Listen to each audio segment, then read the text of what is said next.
Değerli dostlar, Cumhurbaşkanı Sayın Putin, Cumhurbaşkanı Sayın Ruhani, heyetlerimizin kıymetli üyeleri, değerli basın mensupları, sizleri en kalbi duygularımla, saygıyla selamlıyorum. Sizlerin huzurunda kıymetli dostlarım Sayın Putin ve Sayın Ruhani'ye, ülkemize bir kez daha hoş geldiniz diyorum. Suriye'de güvenliğin, huzurun ve barışın tesisi yönündeki çabalarımızın bir ifadesi olan bu zirveye ev sahipliği yapıyor olmanın memnuniyeti içindeyiz. Geçen yıl Kasım ayında Soçi'de değerli dostum Sayın Putin'in misafirperverliğinde gerçekleşen ilk zirveden bu yana Suriye'de önemli gelişmeler yaşandı. Bugün önümüzdeki döneme ışık tutacağına inandığımız istişareler gerçekleştirdik ve atılacak adımları belirledik.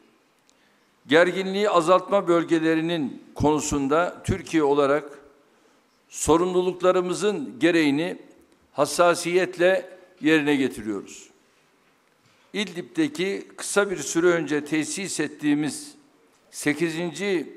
gözlem noktamızla bu konudaki kararlılığımızı gösterdiğimize inanıyorum.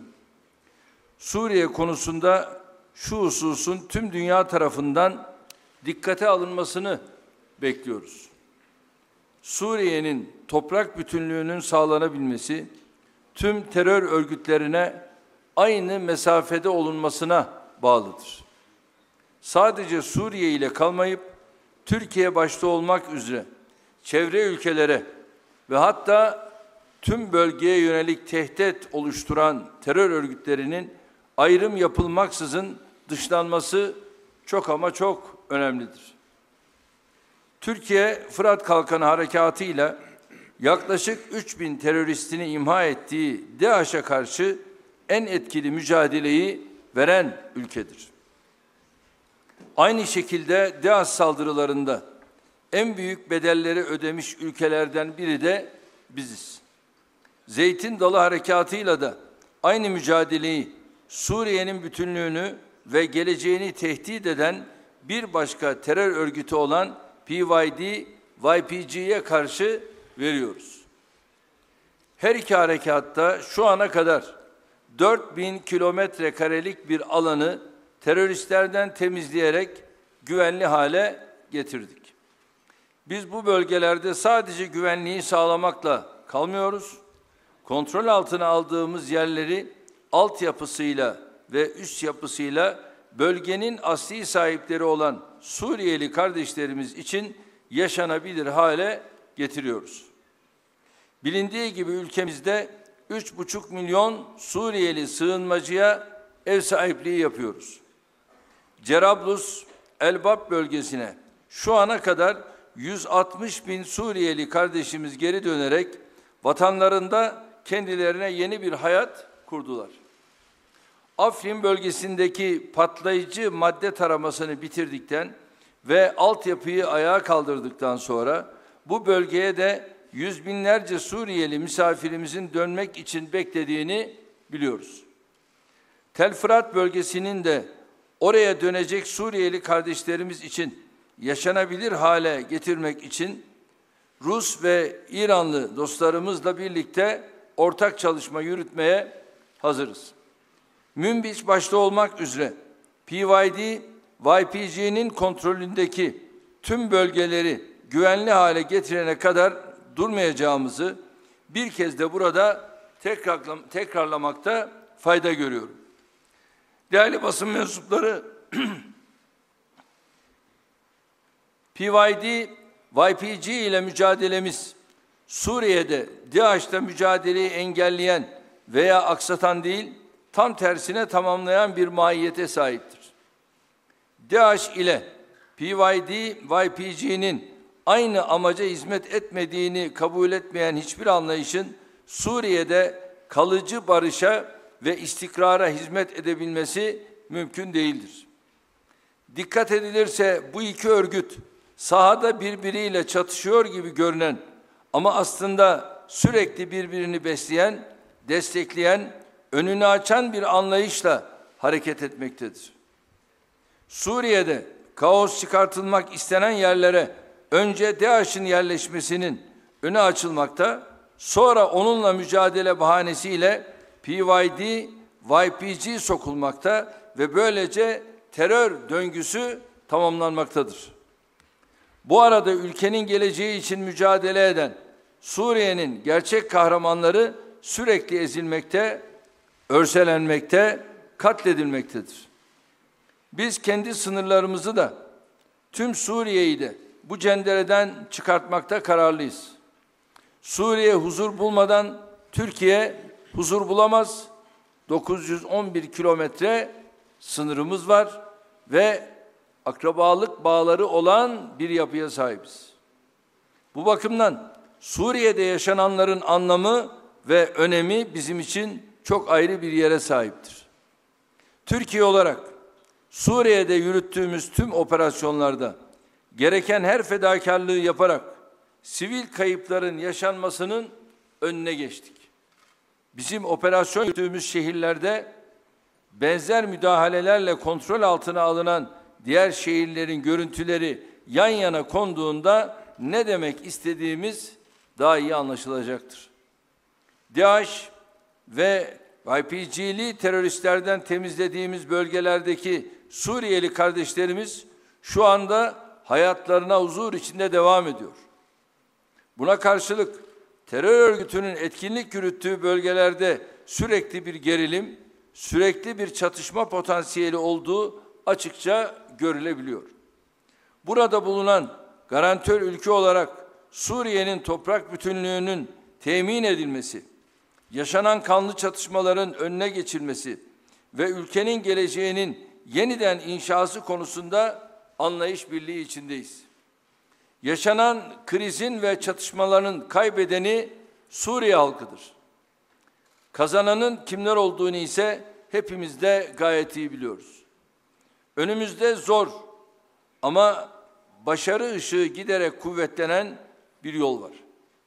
Ne Suriye'nin ne de bölgemizin geleceğinin 3-5 terör örgütünün tasallutu altında kararmasına izin vermeyeceğiz.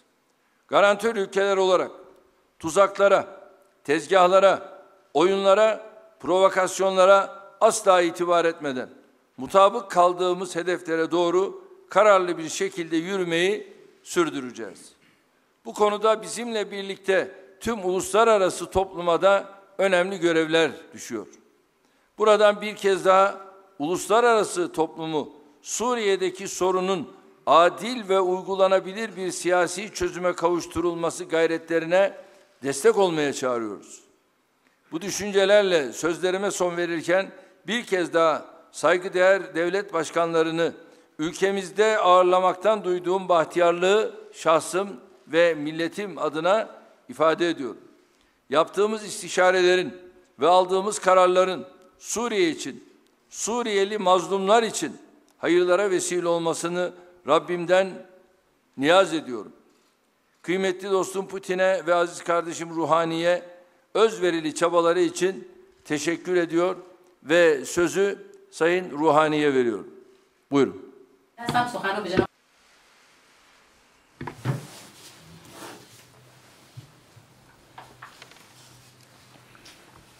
Bismillahirrahmanirrahim. Rahman ve Rahim Allah'ın adıyla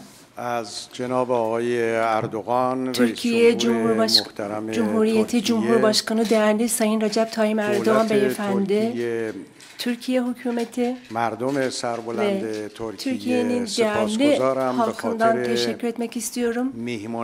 Bugün çok sıcak bir misafirperverliği örneğini gösterdiler.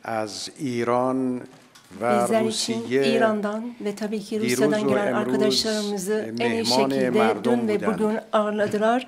Türk milletinin misafirleri olarak biz burada bulunduk.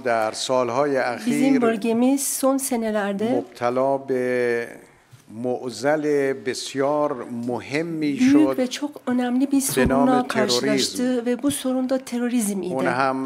تروریست هایی که از سوی برخی از کشورها تربیت شده بودند، از سوی برخی از کشورها پول به اونها داده میشد و سلاح‌های مدرن در اختیار اونها قرار می گرفت.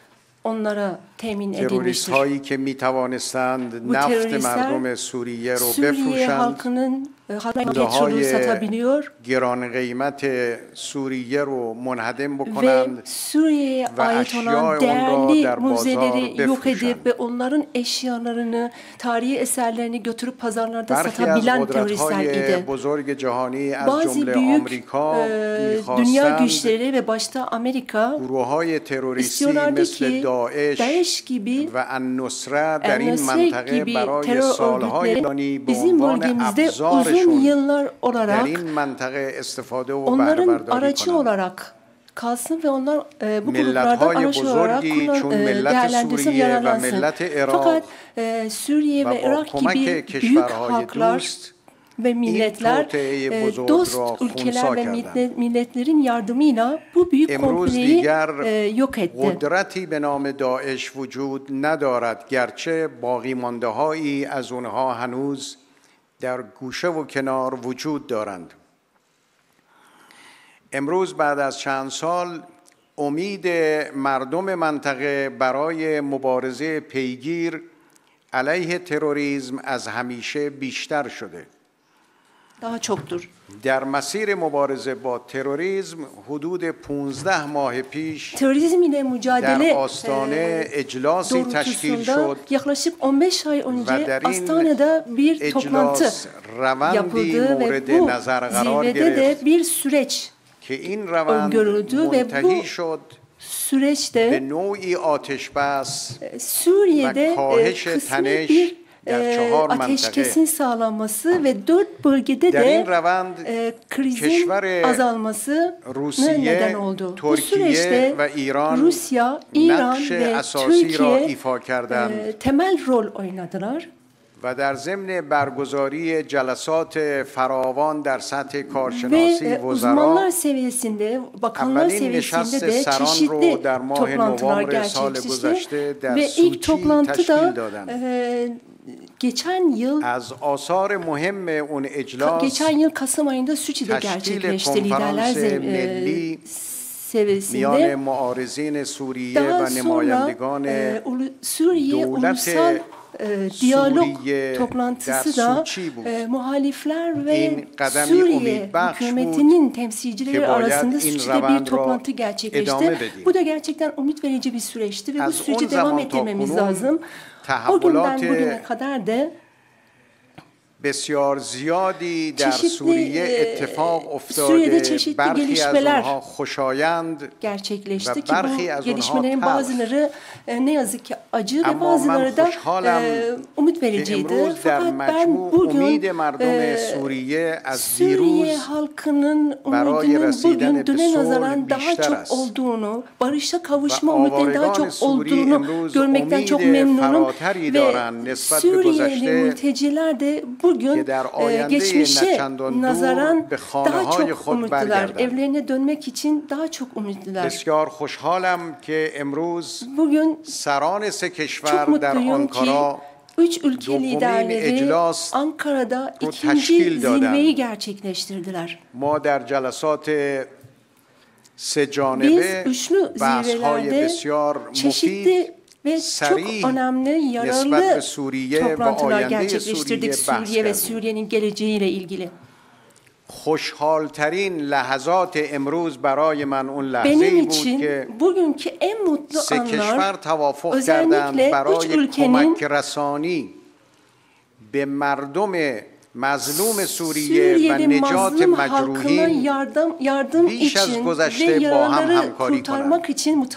این لحظه بسیار شیرین و زیبا رو امیدوارم در مقام عمل bu konudaki yardımları daha da geliştirmek istiyorlar ve ben umut ediyorum ki pratikte de öyle davranalım, öyle uygulayalım ki Suriye'nin mazlum halkı ve özellikle de bugün yaralı olanlar tedaviye ihtiyaç olanlara daha çok yardım edelim. İran İslam Cumhuriyeti'nin bakışından Suriye rah hall nizami ki biz her zaman bunu vurgulamışızdır. Suriye sorununun hiçbir şekilde askeri باید همه کمک کنیم که جنگ در سوریه متوقف seçeneği yoktur ve hep birlikte Suriye'deki savaşın durması için yardımcı olmamız lazım. Barışçıl çözüm yolu takip edilmesi gerekiyor. Ve mazlum Suriyeli halkın bir an önce evlerine dönmelerine yardımcı olmamız gerekiyor. Bugün Suriye'deki insani durum gerçekten çok üzücüdür ve hepimiz احساس آرامشی در زندگی خود داشته باشند. Daha refah içerisinde ve huzur içerisinde yaşamaları için yardımcı olmamız lazım. Biz özellikle Suriye'nin toprak bütünlüğü ve milli egemenliğinin, Suriye'nin birliğinin ve Suriye'nin bağımsızlığının en önemli amaçlar olarak herkesin tarafından dikkate alınması gerektiğini vurguluyoruz. Ve bu tabii ki Suriye halkının da isteğidir. Terörizm ile mücadele devam etmelidir ve terör örgütlerinin kalıntıları da Suriye'den çıkarılmalıdır. Bizim yapmamız gereken iş Suriye'nin geleceğinin şekillenmesi için yardımcı olmaktır. Hiçbir ülke Suriye'nin geleceği için karar verme hakkına sahip değil. Suriye'nin geleceği sadece Suriye halkını ilgilendiriyor ve onlara aittir. Burada sadece Suriye halkı sonuç olarak seçime katılarak anayasa reformunu isteyerek ve bir özgür bir seçime katılarak kendi geleceklerine karar verebilirler. Bizler Astana sürecinin garantörü üç ülke olarak da bu doğrultudaki çabalarımıza devam edeceğiz. Bölgemizin en büyük bayram günü kesinlikle Suriye'deki savaşın son bulduğu gün olacaktır. Bu ülkedeki teröristlerin bu ülkeyi terk ettikleri gün olacaktır. Suriye'nin kapılarının Suriyeli mültecilere üzerine tekrar açıldığı gün olacaktır ve Suriye halkı da bu ortamda özgür bir seçime katılarak kendi geleceği için karar verecektir. Burada bir kez daha Sayın Recep Tayyip Erdoğan Beyefendi'den bu zirvenin ev sahibi olarak Sayın Vladimir Putin Beyefendi Rusya Cumhurbaşkanı katılımından dolayı da teşekkür ediyorum. Özellikle de bu toplantıda alınan kararlar çok umut verici. Ben kendilerine çok teşekkür ediyorum. Umut ediyorum ki bizim Suriye halkına yardım için gösterdiğimiz çabaların bu neticeye varıncaya kadar devam etmesini umut ediyorum inşallah. Sayın Ruhani'ye bu gerçekten efradını cami ağyarının mani güzel bir son basın açıklaması sebebiyle teşekkür ediyorum. Şimdi de sözü Sayın Putin'e veriyorum. Buyursunlar.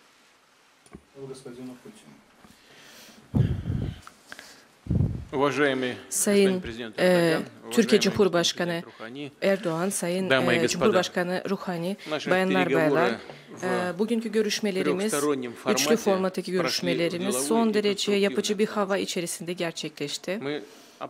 Ve biz detaylı bir şekilde Suriye'deki durumun temel yönlerini ele aldık ve bu ülkede kalıcı bir normalleşmesinin tesisine yönelik adımlarla ilgili görüş alışverişinde bulunduk. Önemli mutabakatlar sağladık ve bu mutabakatlar görüşmemizin sonucunda imzaladığımız ortak bildiride yer aldı. Bizim kesin kararlılığımız şu doğrultudadır. Rusya, İran ve Türkiye, Suriye Arap Cumhuriyeti'nin egemenliği, toprak bütünlüğü ve bağımsızlığını sağlamaktan yanadır. Bunu da ortak bildiriye yansıttık. Meslektaşlarım da bundan bahsetti. Bu ilkesel tutum bugün çok önemli. Bazıları mezhepsel ve etnik çatışmaları körükleme teşebbüslerinde bulunuyor. Bu ülkede ülkeyi parçalamaya çalışıyor ve oradaki çatışma potansiyelini, Orta Doğu'daki çatışma potansiyelini yıllar boyu muhafaza etmeye çalışıyor.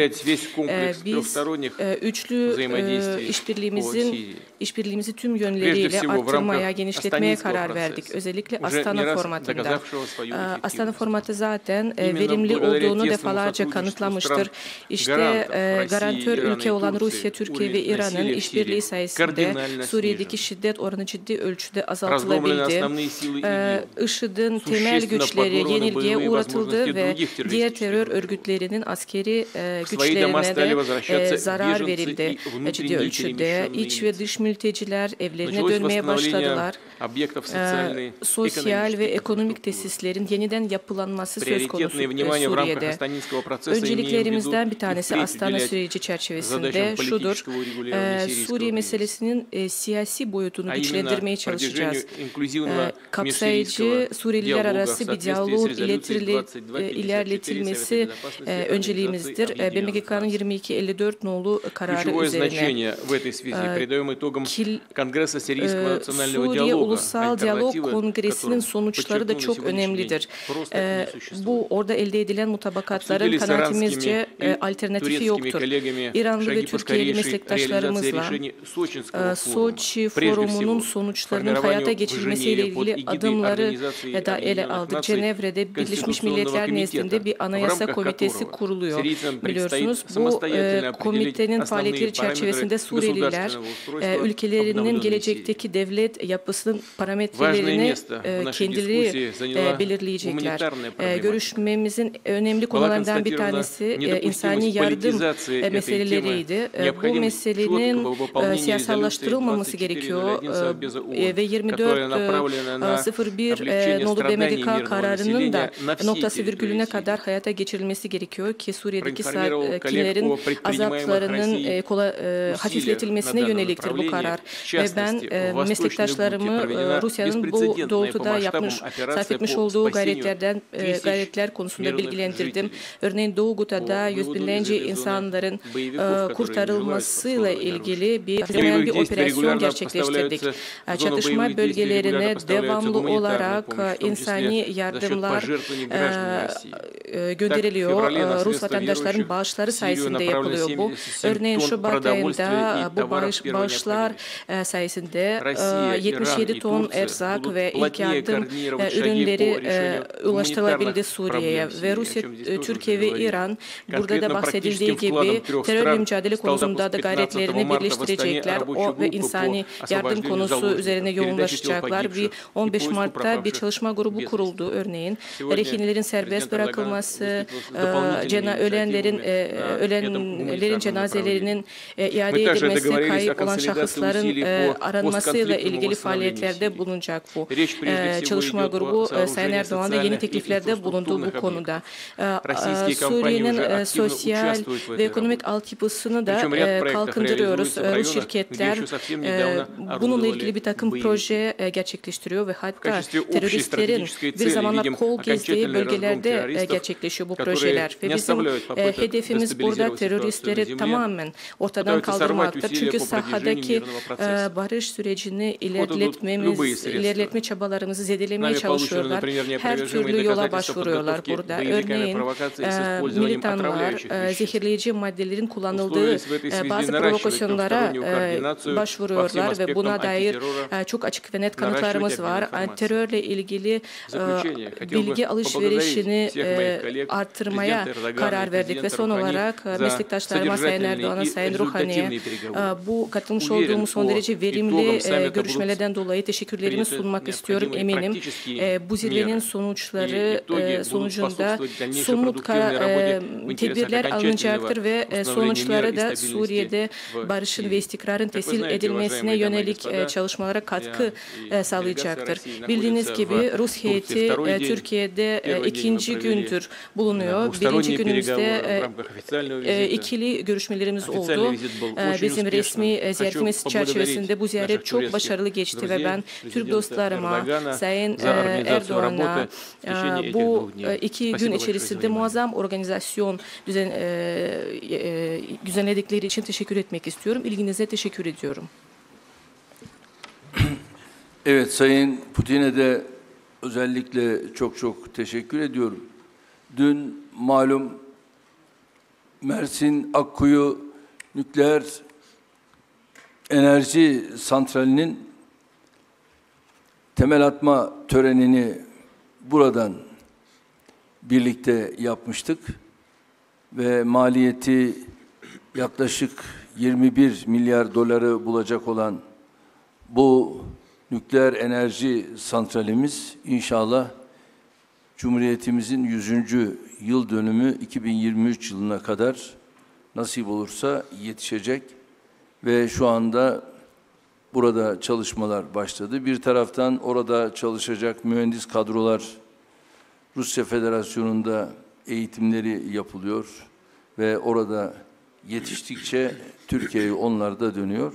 Bugün de üçlü zirvenin çalışmalarını yaptık ve bu üçlü zirvede de tabii bütün arzumuz, gayretimiz bir an önce barışın egemen olduğu bir Suriye'yi özellikle yeniden inşa ve ihya edebilmek ve bizler burada tüm STK'larımızla hep birlikte şu ana kadar bu bölgede 31 milyar dolar buraya yatırım yaptık ve gerek çadır kentlerde, gerek konteyner kentlerde, gerekse şu anda Suriye, Kuzey Suriye o taraflarda olan vatandaşlarımız ki şu anda Cerablus, Rai, Bab o 2000 kilometre karelik alana dönen 160 bin kişinin de bütün oradaki bakımları, her şeyi A'dan Z'ye yine tarafımızdan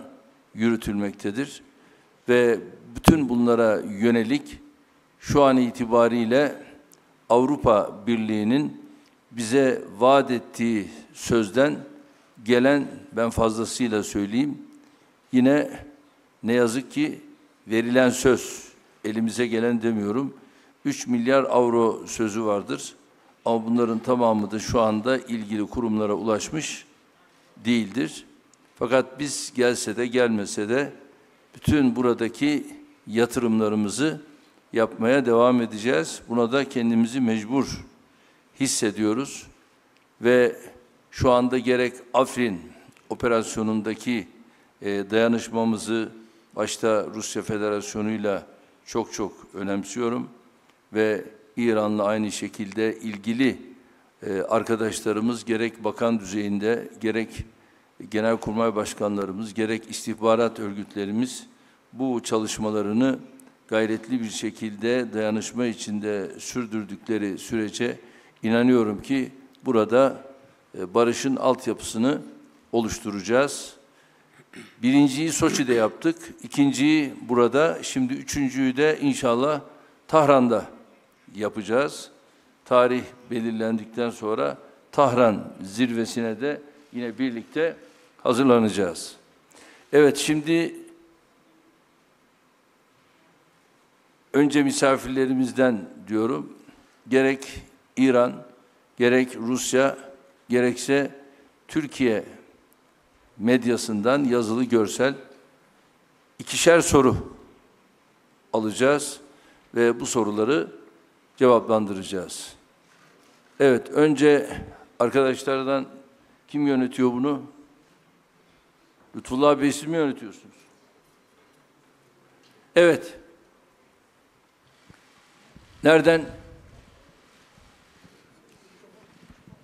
Здравствуйте, меня зовут Виталий Петлевой, я из газеты «Ведомости». «Ведомости» газеты «Си». по поводу того, что много раз говорили о необходимости mирного процесса, политического процесса. Suriye'nin siyasi süreçten bahsediliyordu. Şu anda Suriye'nin ekonomik süreçten soru sormak istiyorum. Rusya yılın başında bir yol haritasını imzaladı. Hani bir enerji altyapısının kurulmasına yönelik bir altyapısı söz konusu. Şu anda Я говорил о том, что в Şu anda Suriye'nin ekonomik altyapısı ya da enerji altyapısının kurulmasının ile ilgili herhangi bir somut proje var mı? Я хотел спросить, все ли участники сейчас предпринимают какие-либо шаги в данном вопросе? Buna yönelik diğer ülkelerde bir adım atıyor mu? Bunu da sormak istiyorum. Ben tam olarak anlayamadım ne sorduğunuzu. Şu anda Suriye'nin ekonomik kalkınması hakkında bir soru sordunuz. Tabii ki bu en önemli sorulardan en önemli sorusu. Siyasi çözümün yanı sıra insanların normal yaşam koşulları sağlamak lazım. Dışarıdan yatırım olmadan tabii ki bunu yapamıyoruz. Dolayısıyla bütün ülkeleri çağırıyoruz. Sözde değil yani davada artık somut bir şekilde bir adım atsınlar. İlk olarak insani yardım katkıda bulunsunlar. Ama Rusya, İran, Türkiye dışında kimse bir adım atmıyor. Birleşmiş Milletler çerçevesinde çok kısıtlı bir insani yardım miktarlar gönderiliyor ama bu yeterli değil. Mutlaka herkes Suriye'nin altyapısını, üst yapısının yeniden tesis edilmesine herkes katılmalıdır. İnanıyoruz ki bu siyasi süreçten sonra ekonomik kalkınma, Suriye'nin ekonomik kalkınma daha da etkin olacaktır, daha da geniş olacaktır. Rusya'dan gazeteci arkadaşımız. Rusya. Здравствуйте, Александр Янушев. Александр Янушев, Life News haber ajansı. Не по теме сегодняшней встречи, но тем не менее по международной повестке. Вот вчера вы отвечали уже на вопрос по делу Скрипалей. Вчера же говорили о том, ваш представитель Владимир Владимирович, что теперь Англии придется извиниться. А каких извинений мы ждем? Просто извините, мы ошиблись. Или это какая-то официальная бумага? İngiltere özür dileyecek mi? Ne şekilde özür dileyecek? Özür olacak mı, işbirliği olacak mı? Biz hiçbir şey beklemiyoruz. Sağduyu üstlenecek, bunu ümit ediyoruz, buna inanmak istiyoruz. Bu kadar bir zarar görmeyecek bizim ikili ilişkilerimiz. Bu Skripal olayına ilişkin değildi. Bütün bizim uluslararası yani gündeme bizim İngiltere olan ilişkilerimize yönelik bir konu. Bizim işbirliğimiz mutlaka uluslararası hukuk zemin oturmalıdır ve bu şekilde uluslararası ilişkiler daha sağlıklı, istikrarlı olacak.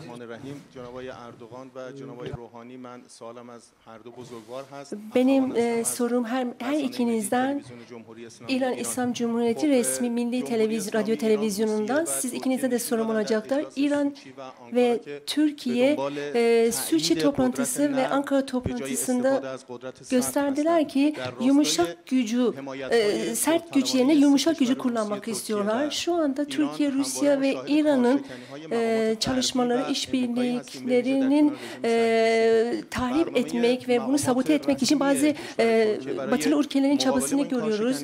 Peki İran ve Türkiye'nin resmi hükümetlerinin ve makamlarının bu gibi sabotajlara karşı tutumları nasıl olacak?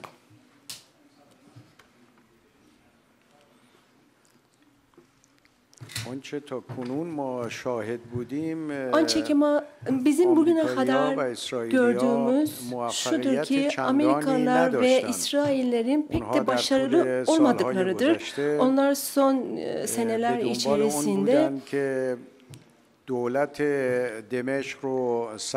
Şam hükümetini yıkmak peşindeylerdi.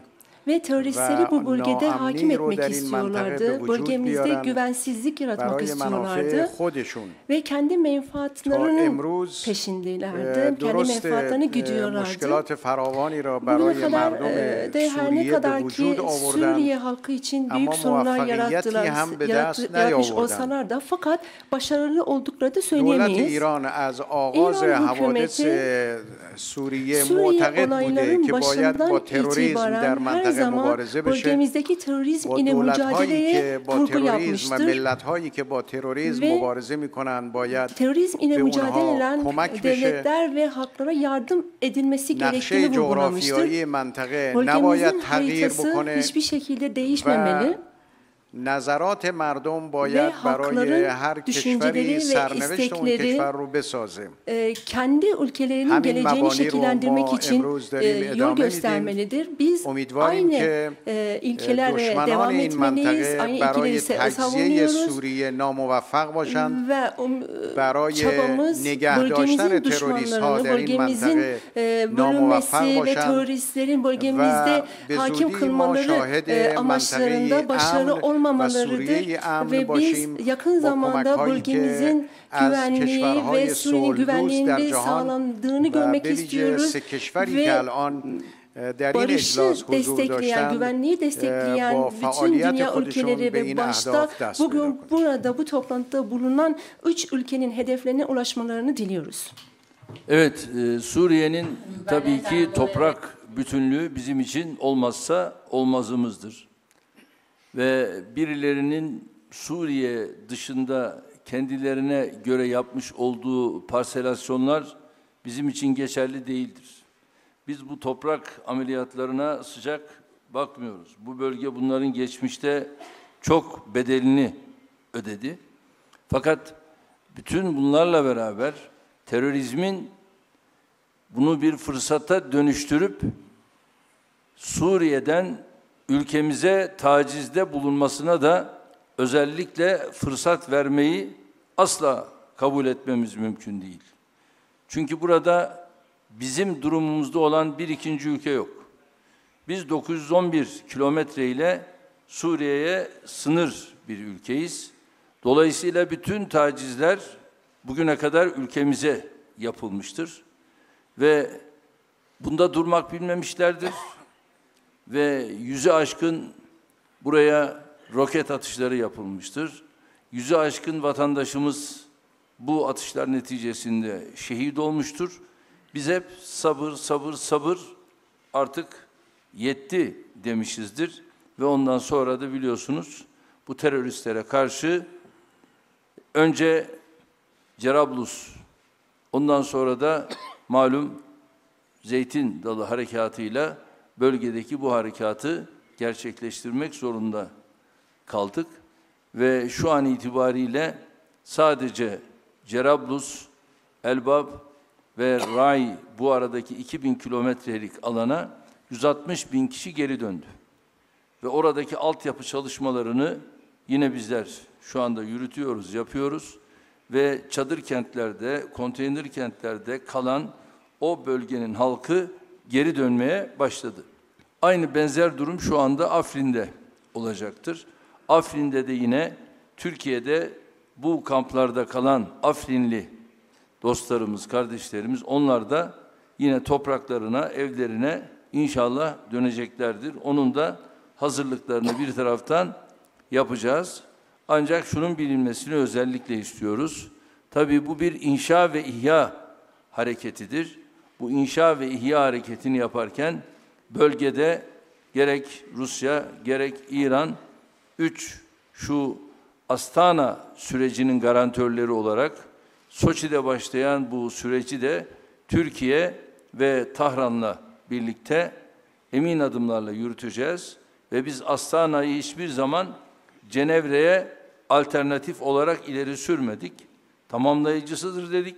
Ama birileri bunu illa da Cenevre'nin alternatifidir diyorlarsa ona da söyleyecek bir sözümüz yok. Bizim için asıl olan netice almaktır. Bu neticeyi nerede alacaksak bunun için adım atacağız. Çünkü netice alma mecburiyetimiz var. Oyalanmaya tahammülümüz yok. Burada insanlar ölüyor. İşte en son Doğu Guta'da meydana gelenleri gördük ve Doğu Guta'daki o yavruların nasıl acımasızca öldürüldüğünü gördük. Bütün bunları gördükten sonra kimse de kusura bakmasın. Ben kucağıma 6 aylık çocuğu aldığım zaman bizim yüreklerimiz parçalanıyor. Biz babayız. Bunun yanında Türkiye Cumhuriyeti Devleti'nin Cumhurbaşkanıyız. Bunlara dayanabilmek için herhalde insan olmamak gerekir diye düşünüyorum. Teşekkür ediyorum. Evet. Değerli Cumhurbaşkanlarının huzuruna selamlarımı, saygılarımı, özellikle de İslam Cumhuriyeti Cumhurbaşkanı'na saygılarımı sunuyorum. 3 zirveden önce Amerikalı yetkililer Suriye'den çıkacaklarını söylediler. Bölgemizde ve Suriye'de Amerika'nın oradaki varlığı bu gibi zirveleri de etkileyebileceğini ve soru altına çekebileceğini düşünerek şunu sormak istiyorum. Amerika'nın oradaki varlığı nasıl değerlendiriyorsunuz ve oradan çekilmesi acaba sizin için de mutluluk kaynağı olabilir mi? Amerikanlar her gün bir şey söylüyor. Mevcut Amerikan hükümetinin ne sözlerine ne de ne de vaatlerine güvenebiliyoruz. Çünkü onlar kendilerinden belli bir yüze, belli bir görüntü gösterdiler. Öncelikle biz Suriye'den çıkmak istiyoruz, orada kalıcı değiliz dediler. Fakat daha sonra anlaşıldı ki onlar para peşindeler ve Arap ülkelerine diyorlar ki şayet bizim masraflarımızı karşılarsa bize para verirseniz biz Suriye'de kalacağız. Bu şu anlama geliyor ki Suriye'de kalacaklar ve para almak istedikleri ülkelerden de öngördükleri parayı alacaklar. Görünen bu. Fakat Ruhani kardeşim paranın miktarını söylemiyor. Yani 7 milyar dolar, pardon, 7 trilyon dolar böyle bir para bugüne kadar orada masraf yapılmış. Bu paranın verilmesi lazım deniyor. Bu da herhalde iyice rahatlatır süreci. Evet, şimdi Türk medyasına geçiyoruz. Buyurun. Efendim, A Haber'den Lami Ayhan. Öncelikle misafirlerimize, sayın liderlere, Putin ve Ruhani'ye sormak istiyorum. Türkiye uzun süredir Suriyeli mültecilere kendi vatandaşlarımız gibi ev sahipliği yapmakta ama bu arada biz Avrupa'dan Türkiye'ye verilen sözler var. Bu yardımın hala yapılmaması, bu sözün yerine getirilmemiş olmasını siz nasıl değerlendiriyorsunuz? İkinci sorum Sayın Cumhurbaşkanım size. Sayın Putin bir şey ifade etti. Sizin yeni önerileriniz olduğu noktasında. Bu öneriler nelerdi? Teşekkür ediyorum.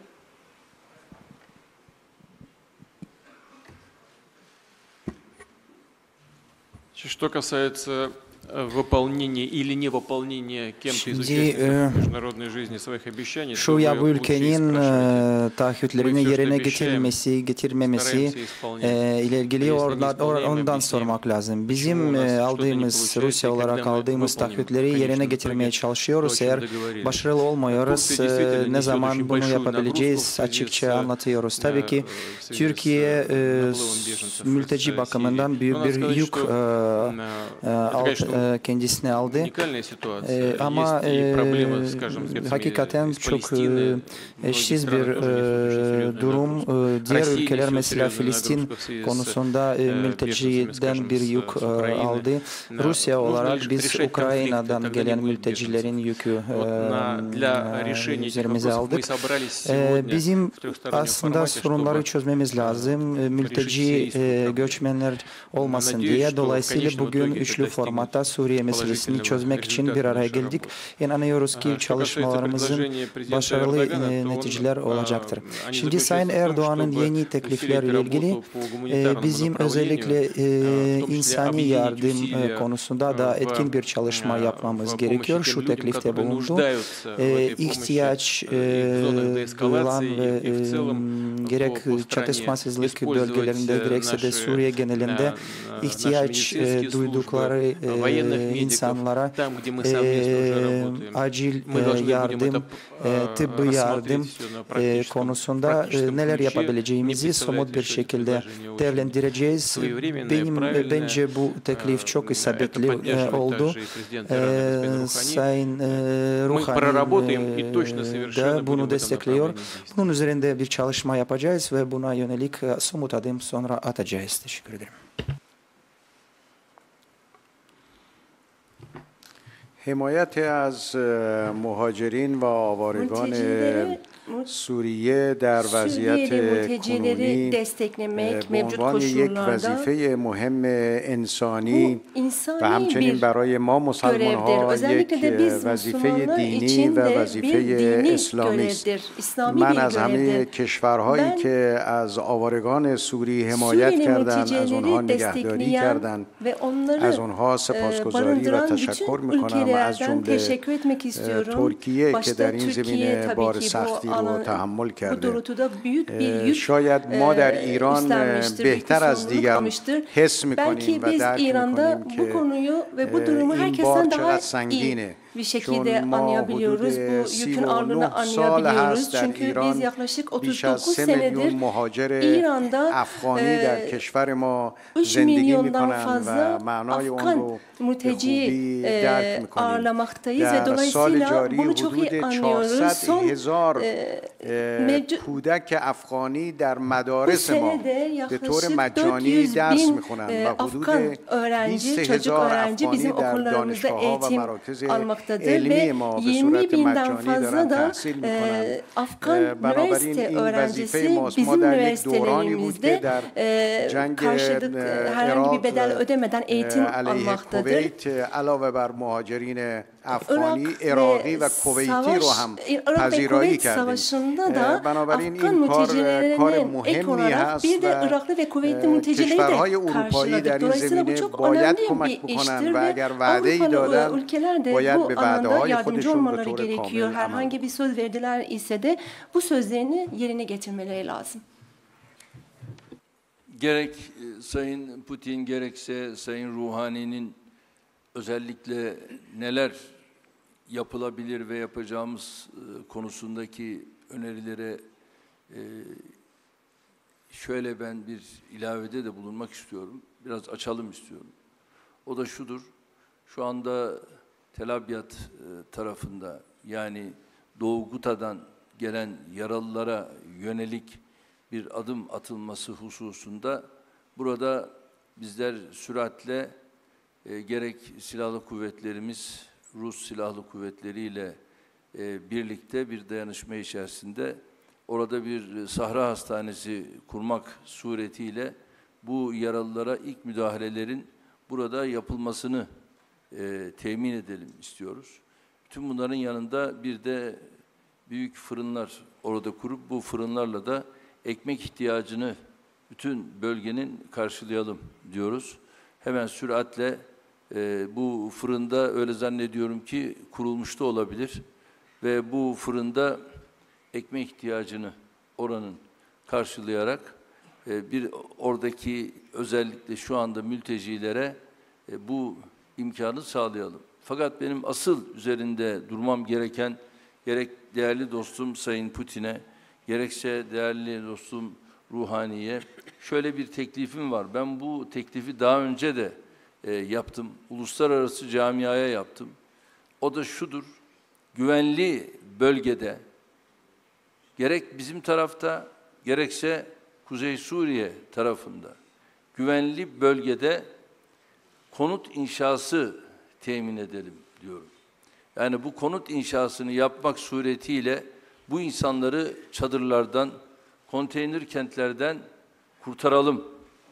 Oraların güvenli bölge haline getirilmesini bizler birlikte sağlayalım ve bu insanlar artık bu yaşam koşullarından kurtulsun ve kendilerine hazırladığımız o yerlerdeki 500'er metrekarelik bir arsa içerisinde kendilerine yerel mimariyle yapacağımız konutlar ve o konutun dışındaki yerde de eksin, bitsin, oradan da kendine imkanlar sağlasın.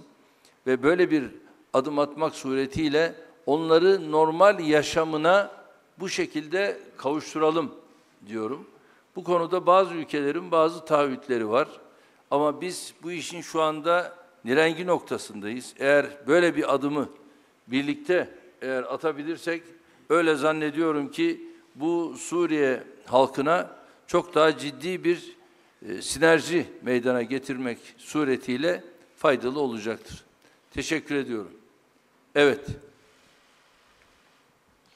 24 Televizyonu Ahmet Örsoğlu. Efendim, her fırsatta siz kararlılığınızı dile getiriyorsunuz. Bundan sonra terör örgütlerine yönelik yeni operasyonlar bekleyelim mi? Ve bu olası operasyonları Sayın Putin ve Sayın Ruhani ile liderler zirvesinde ele alma imkanınız oldu mu? Teşekkür ediyorum. Değerli arkadaşlar, yani teröristle mücadele, terörle mücadele zamanlaması yapılan bir süreç değildir. Terör her zaman var olduğu yerde şüphesiz ki ezilmelidir. Yok olduğu anda zaten siz de huzura erersiniz. Ortada herhangi bir sorun böylece kalmamış olur ve huzurlu bir toplum içerisinde, mutlu bir toplum içerisinde yolunuza devam edersiniz. Ama terörün olduğu bir yerde de, teröristin olduğu bir yerde de tabii ki devlete düşen görev tüm güvenlik güçleriyle bunlara karşı mücadeleyi sürdürmektir. Şu anda Türkiye'nin hem içeride hem sınır ötesinde bir terörle mücadele sorunu vardır ve bu sorun bitene kadar yolumuza devam edeceğiz. Değerli arkadaşlar, ilginize, alakanıza çok çok teşekkür ediyoruz. Sağ olun, var olun.